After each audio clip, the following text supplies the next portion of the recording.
Cutting அடிக்கிறதுக்கு கூட எங்கள்கிட்ட காசு இல்லை, பணம் இல்லை. அந்த மாதிரி கோரிக்கைகளை ஏற்று நாங்க 80 ரூபாய்க்கு கொடுக்கறதுக்கு நாங்க முயற்சி செய்கிறோம். திராவிட மாடல் என்றெல்லாம் ஒரு பக்கம் சொல்லிக்கொண்டு மறுபக்கம் என்ன நடக்குது? அரசாங்கம் வித்தால் நல்லது, உடம்புக்கு ரொம்ப ஆரோக்கியங்க அப்படின்னு சொல்லக்கூடிய இது ஆப்பிள் ஜூஸ் இல்ல சாத்துக்குடி ஜூஸா? இது மருத்துவர்கள் சொல்லிட்டோம். ஆமாங்க, கள்ளக்குறிச்சியில உயிர் இழந்ததுக்கு காரணம் கள்ள சாராயம், அது மிகவும் கொடியது, அது யாரும் மறுக்கிறதுக்கு இல்லை. ஆனா அரசாங்கம் விற்கக்கூடிய இந்த மது என்பது ரொம்ப ஆரோக்கியமானது சொல்லட்டும். பல்வேறு உயிர்களை இது வாங்காது சொல்லட்டும். பல்வேறு விபத்துகளை இது ஏற்படுத்தாது சொல்லட்டும். மது அடித்தால் போதை வராது. தமிழகத்தை சார்ந்த அதிகாரிகள் குழு ஆந்திரா, தெலுங்கானா, கர்நாடகா, கேரளா என்று பல்வேறு மாநிலங்களுக்கு சென்று ஆய்வு நடத்துகிறது.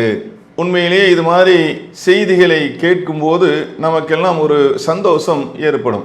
ஏதாவது இந்த அரசாங்கம் பொதுமக்களாக இருக்கக்கூடிய நமக்கு அந்த மாநிலங்களில் போய் நல்ல விஷயங்களை, நல்ல திட்டங்களை பார்த்து தமிழகத்தில் வாழக்கூடிய மக்களுக்கும் அவங்க சொல்ல இருக்கிறாங்க என்று நாம் சந்தோஷப்படலாம் என்று பார்த்தால் அது இல்லைங்க.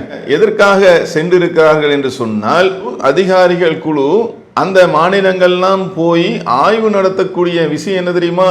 பெட் பாட்டில் இருக்குல்ல, அந்த பாட்டில்ல மதுவை எப்படி விற்கலாம் என்பதற்கான ஆய்வு நடத்த தான் இந்த அதிகாரிகள் குழுக்கள் சென்றிருக்கிறார்கள். இந்த செய்தியை கேட்டவனையே நமக்கு பல்வேறு சிந்தனைகள் ஞாபகத்துக்கு வரும். அண்மையில கள்ளக்குறிச்சியில பல உயிர்கள் கள்ளச்சாராயம் என்ற கொடிய பானத்தால் பல பேர் உயிரை இழந்திருக்கிறார்கள்.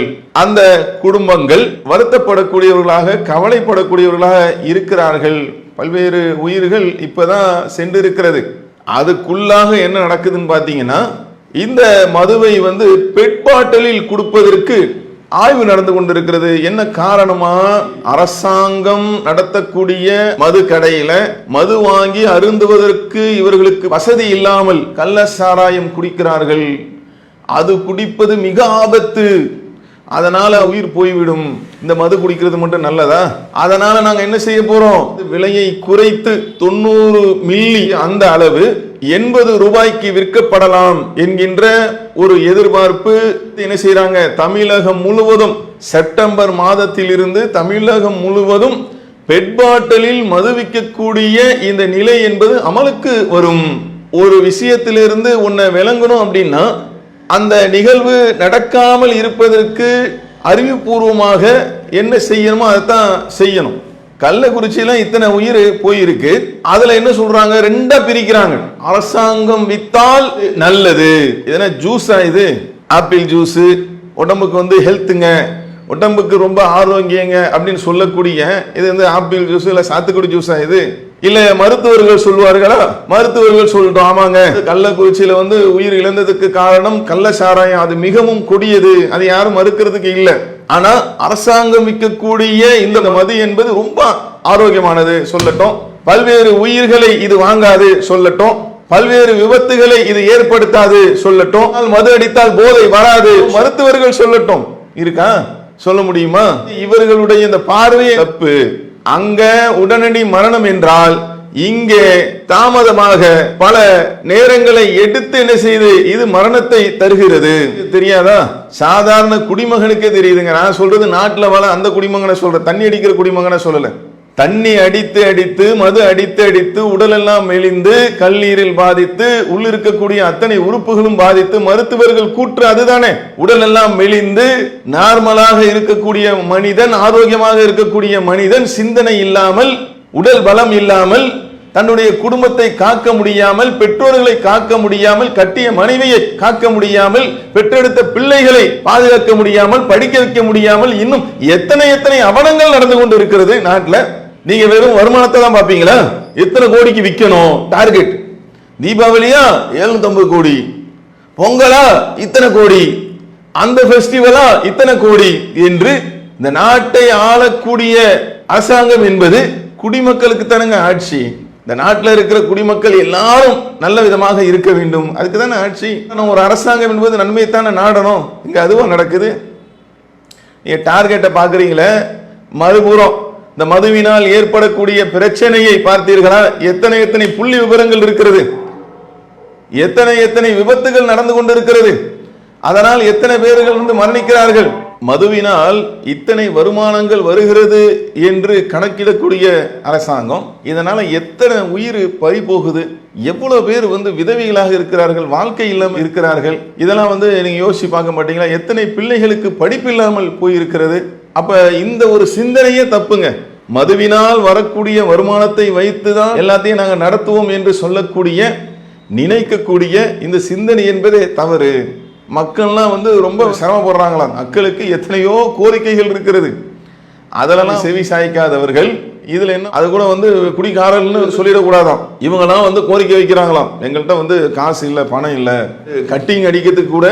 அந்த மாதிரி கோரிக்கைகளை ஏற்று இவங்க என்ன செய்யறாங்களாம், நாங்க 80 ரூபாய்க்கு கொடுக்கறதுக்கு நாங்க முயற்சி செய்கிறோம், 90 மில்லி என்று சொல்லக்கூடிய அதை 80 ரூபாய்க்கு தருவதற்கு நாங்கள் ஆவணம் செய்கிறோம். செப்டம்பர்ல இருந்து பெட் பாட்டில் வந்து கொடுப்பதற்கு நாங்கள் முயற்சி செய்கிறோம், தமிழகம் முழுவதும் செய்வதற்கு நாங்கள் ஆவணம் செய்கிறோம், அதற்காக அதிகாரிகள் சென்று மாநிலங்களில் போய் ஆய்வு செய்கிறோம். என்னங்க இது?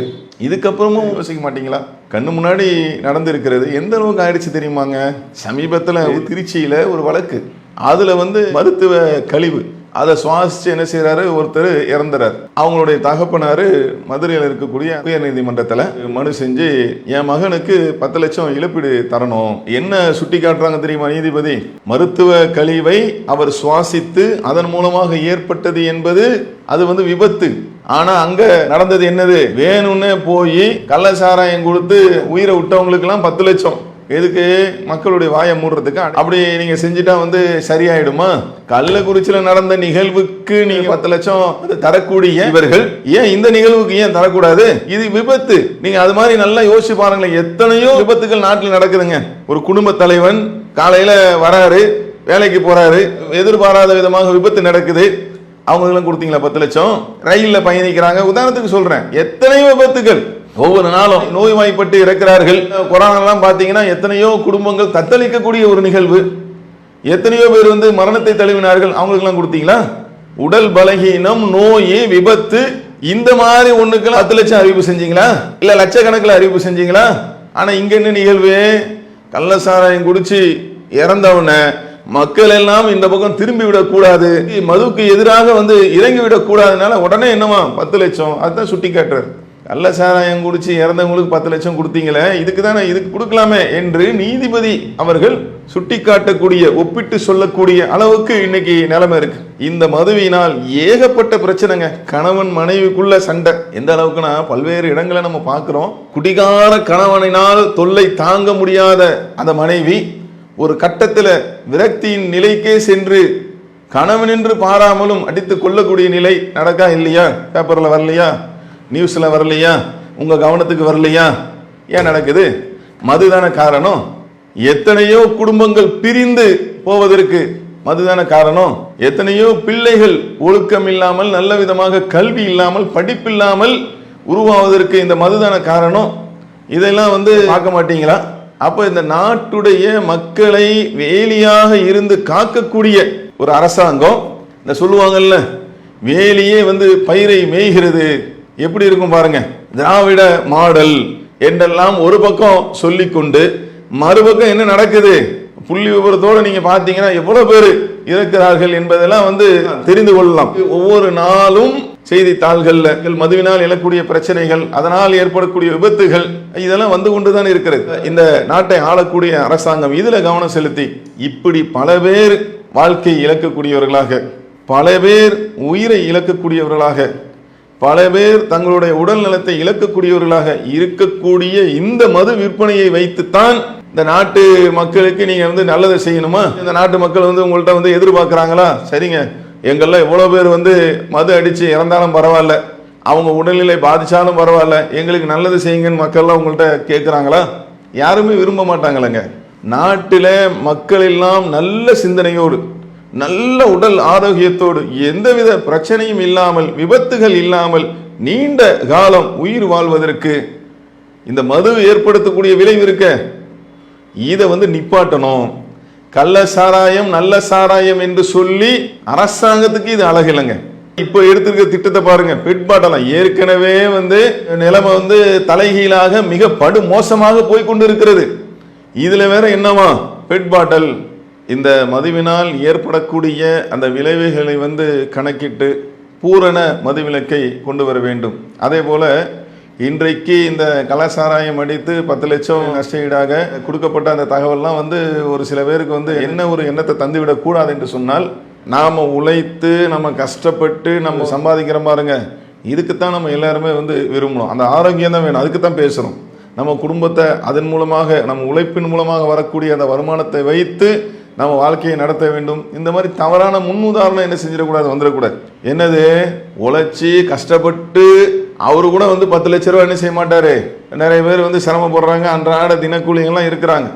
ஆனா இங்க மது அடிச்சு கள்ளச்சாராயம் அடிச்சு இறந்தா அவங்களுக்கு 10 லட்சம். அந்த மாதிரி ஒரு சிந்தனை வந்துவிடக்கூடாது. இந்த நாட்டு மக்களாக இருக்கக்கூடிய நாம் இதுல ரொம்ப தெளிவான முறையில் நம்ம சிந்தித்து, இப்படி ஒரு நிலை இது போல இந்த பெட் பாட்டல்லாம் சொல்றாங்க பாருங்க, இந்த மாதிரிலாம் மது வந்தால் ஏற்கனவே நிலை என்பது மிகவும் மோசமாக இருக்கிறது.